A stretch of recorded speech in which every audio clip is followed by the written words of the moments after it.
Ninth Day Tech Skills Myth. Sa video na ito, gusto kong i-share sa inyo ang tungkol sa tech skills myth.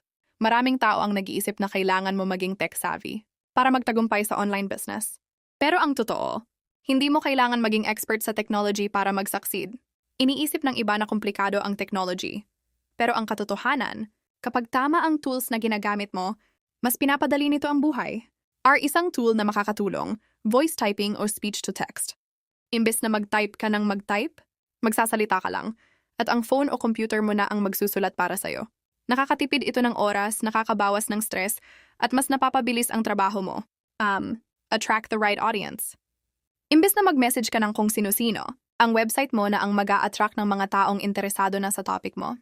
Halimbawa, may nag-search ng how to start an online business, at nakita niya ang website mo, ibig sabihin, interesado na siya. Warm leads na sila. Bakit powerful ang automated funnels?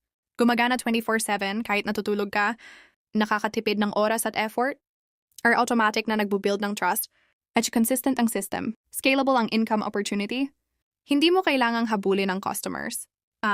Example scenario. Sabihin natin na nagbubuild ka ng online business. Imbes na sabihin mo agad, join my business, gumawa ka ng website na nagtuturo ng paano magsimula online, mindset tips, mga tools para sa beginners. Babasa sila ng content mo, matututo sila, at mabubuo ang tiwala nila sa'yo. At sila mismo ang magtatanong, paano ako makakasama sa'yo? Yan ang tinatawag na attraction marketing.